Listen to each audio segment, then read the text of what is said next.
স্বাগত ডিবিসি সংবাদে আপনাদের সাথে আছি অর্ঘমিত্রা তরফদার। এবারে জানাবো খবরের বিস্তারিত। যে কোনো সময় নির্বাচনের জন্য মানসিকভাবে প্রস্তুত আছে জাতীয় নাগরিক পার্টি। তবে তার আগে আওয়ামী লীগের বিচার, আইন শৃঙ্খলা পরিস্থিতির উন্নতি ও জুলাই ঘোষণাপত্র চায় দলটি। রাজধানীর বাংলা মোটরে পার্টির অস্থায়ী কার্যালয়ে সংবাদ সম্মেলনে আহ্বায়ক নাহিদ ইসলাম দাবি করেন, নির্বাচন নিয়ে রয়টার্সে দেয়া তার বক্তব্যের ভুল ব্যাখ্যা দেয়া হয়েছে। ২৮শে ফেব্রুয়ারি জুলাই আন্দোলনে নেতৃত্ব দেয়া শিক্ষার্থীদের নতুন রাজনৈতিক দল জাতীয় নাগরিক পার্টির আনুষ্ঠানিক আত্মপ্রকাশ ঘটে। এরপর থেকে আগামী নির্বাচনে তাদের অংশগ্রহণের বিষয়টি আলোচনায় উঠে আসে। এরই মধ্যে বুধবার বার্তা সংস্থা রয়টার্সকে দেয়া সাক্ষাৎকারে দলটির আহ্বায়ক নাহিদ ইসলাম বলেন, আইন শৃঙ্খলা পরিস্থিতির কারণে এবছর জাতীয় নির্বাচন সম্ভব নয়। তার এই বক্তব্যের পর রাজনৈতিক দলগুলোর মধ্যে ফের আলোচনা শুরু হয়েছে। ঠিক এই অবস্থায় কিন্তু আসলে একটা জাতীয় নির্বাচন সম্ভব নয় বাংলাদেশে, আমি মনে করি। বৃহস্পতিবার সংবাদ সম্মেলন করে নাহিদ ইসলাম দাবি করেন, রয়টার্সকে দেয়া তার সাক্ষাৎকারের ভুল ব্যাখ্যা করা হয়েছে। যে কোনো সময় নির্বাচনের জন্য প্রস্তুত তার দল। আমি বলেছি যে এবছর নির্বাচন করা সম্ভব নয়, আমি ঠিক এইভাবে কথাটা বলি নাই। আমি বলেছিলাম যে এখন দেশের যে আইন শৃঙ্খলার পরিস্থিতি, সেই পরিস্থিতিটা পুলিশ যেরকম নাজুক অবস্থায় আছে, এইরকম নাজুক অবস্থায় নির্বাচন করাটা অনেক বেশি কঠিন হবে। আমাদেরকে অবশ্যই নির্বাচনের আগে এই যে পুলিশিং ব্যবস্থা আছে, আইন শৃঙ্খলার যে পরিস্থিতি আছে, সেটাকে অবশ্যই উন্নত করতে হবে। অন্য দলের সাথে জোটভুক্ত হওয়ার কথা উড়িয়ে দিয়ে নাহিদ ইসলাম বলেন, সাংগঠনিক কার্যক্রম বিস্তৃত করার দিকে নজর নাগরিক পার্টির। নির্বাচনের জন্য নাগরিক পার্টি তার মানসিকতা এবং প্রস্তুতি রয়েছে, এবং আমরা নির্বাচন সামনে বলেছি যে আমরা আমাদের জায়গা থেকে গণপরিষদ নির্বাচন দেখতে চাই জাতীয় সংসদের পাশাপাশি। কেবলমাত্র নির্বাচনই জাতীয় নাগরিক পার্টি বা এনসিপির এই মুহূর্তের একমাত্র দাবি নয়। আমরা গণপরিষদ বা জাতীয় নির্বাচনের কথা বলছি, কিন্তু তার আগে আমরা দৃশ্যমান বিচার কার্যক্রম দেখতে চাই। নির্বাচনের আগে শেখ হাসিনার বিচার ও জুলাই ঘোষণাপত্র প্রণয়নের দাবিও জানায় দলটি। সংস্কারের যে জুলাই সনদ, সেটার আসলে বাস্তবায়ন আমরা দেখতে চাই। নূপুর মাহমুদ, ডিবিসি নিউজ, ঢাকা। অধিকার, সমতা ও ক্ষমতায়ন, নারী ও কন্যার উন্নয়ন, এই প্রতিপাদ্যে এবার পালিত হচ্ছে আন্তর্জাতিক নারী দিবস। নারী অধিকার কর্মীরা বলছেন, চারদিকে নারীর প্রতি সহিংসতা, মোরাল পুলিশিং এবং নিরাপত্তাহীনতার যে পরিবেশ তৈরি হয়েছে তা বন্ধ করতে হবে। সোচ্চার থাকতে হবে নারীদেরও। এদিকে নারী দিবস সামনে রেখে নারী বিষয়ক সংস্কার কমিশনের প্রতিবেদন জমা দেবার কথা থাকলেও মার্চের শেষ সপ্তাহের আগে তা হচ্ছে না। নতুন রাজনৈতিক বাস্তবতায় নারীর প্রতি সহিংসতা এবং মোরাল পুলিশিংয়ের চিত্র নিয়ে শঙ্কিত নারীরা। জুলাই আন্দোলনে নারীরা জোরালো অবদান রাখলেও পরবর্তী সময়ে বিভিন্ন ক্ষেত্র থেকে তাদের বাদ দেওয়ার বিরুদ্ধেও নারীরা সরব হয়েছেন। রাজপথে বিভিন্ন দাবি দেওয়া নিয়ে তারা বারবার নেমেছেন। বাংলাদেশ মহিলা পরিষদের পরিসংখ্যান বলছে, গত কয়েক মাসে নারীর বিরুদ্ধে সংঘবদ্ধ অপরাধ বা মব সংগঠিত হয়েছে 10টির বেশি। নারী অধিকার কর্মীরা বলছেন, অধিকার, সমতা ও ক্ষমতায়ন নিশ্চিত করতে হলে রাষ্ট্রকে দায়বদ্ধ করতে নারীদের সবসময় লড়াইয়ের ভূমিকায় থাকতে হবে। নারীর দাবিকে গণ্য করতে হবে নাগরিকের দাবি হিসেবে। অন্যতম একটা নিরাপদ, যেটা প্রত্যেক মানুষের আমাদের একটা মৌলিক অধিকার, সেই অধিকার থেকে আজকে আমরা বঞ্চিত হচ্ছি।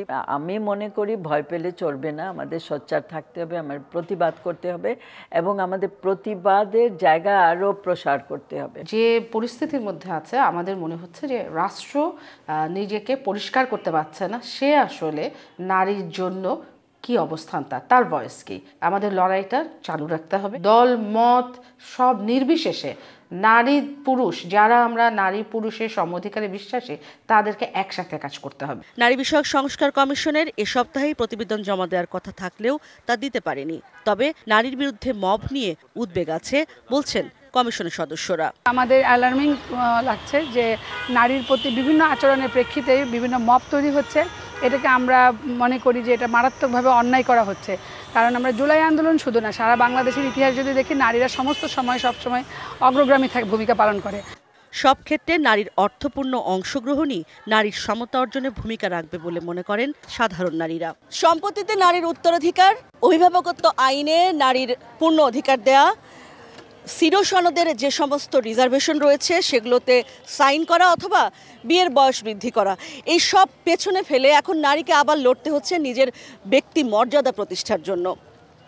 আজ 8ই মার্চের এই দিনে নারীরা বলছেন তাদের যা কিছু অর্জন আছে তা কিছুতেই বিফলে যাবে না, তা অটুট রাখতে হবে এবং তাদের লড়াই জারি থাকবে। ইশরাত জাহান উর্মি, ডিবিসি নিউজ, ঢাকা। সিদ্ধান্ত গ্রহণ, স্বাধীন মতামত প্রকাশে এখনও বৈষম্যের শিকার নারী। শারীরিক সক্ষমতার দোহাই দিয়ে বঞ্চিত করা হচ্ছে অধিকার থেকে। কখনো শারীরিক বিষয় নিয়ে ছোড়া হচ্ছে আপত্তিকর মন্তব্য। আন্তর্জাতিক নারী দিবসে সমতার বিশ্ব গড়ার প্রত্যয়ে বৈষম্যের নিরসন চান নারীরা।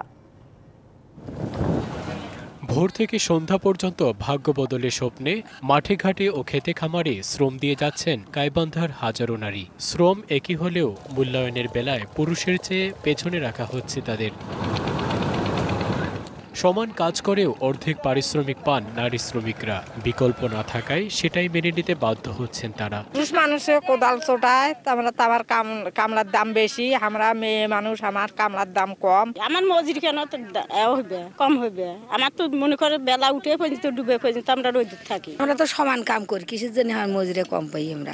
নারীদের সমমজুরি নিশ্চিত না হওয়ায় হতাশ নারী অধিকার আন্দোলন কর্মীরা। দেখা যাচ্ছে যে একই কাজ করছে, সেই কাজের মজুরি পাচ্ছে ছেলেরা ডাবল, 500 550 পাচ্ছে, মেয়েরা সেখানে 250 থেকে 300 মজুরি পাচ্ছে। রাষ্ট্রকেই উদ্যোগ নিতে হবে এটা, যে সম কাজে সম মজুরি নিশ্চিত করতে হবে। এদিকে আমাকে ছাড়া আমার বিষয়ে কোনো সিদ্ধান্ত নয়, এই প্রতিপাদ্যকে সামনে রেখে শুক্রবার নড়াইল প্রেস ক্লাবের হলরুমে অনুষ্ঠিত হয়েছে সাংবাদিক সম্মেলন। সিদ্ধান্ত গ্রহণে নারীর পূর্ণ অংশগ্রহণ ও স্বাধীন মতামত প্রদানের অধিকার, নারীর প্রতি যে কোনো ধরনের সহিংসতা বন্ধে জরুরি ব্যবস্থা গ্রহণ সহ তুলে ধরা হয় নারীর অধিকার ও নিরাপত্তা বিষয়ে নানান দাবি। DBC news desk. স্পেনের শহর বিলবাওয়ের গুগেনহেইম মিউজিয়ামে প্রদর্শিত হয় এআই দ্বারা চালিত নান্দনিক কাজ ড্রিমিং রুম। জেনারেটিভ আর্টের মাধ্যমে প্রদর্শন করা হয় মিউজিয়ামের ডিজাইনার ও আর্কিটেক্ট ফ্র্যাঙ্ক গেহরির নির্মিত নানা স্থাপনা।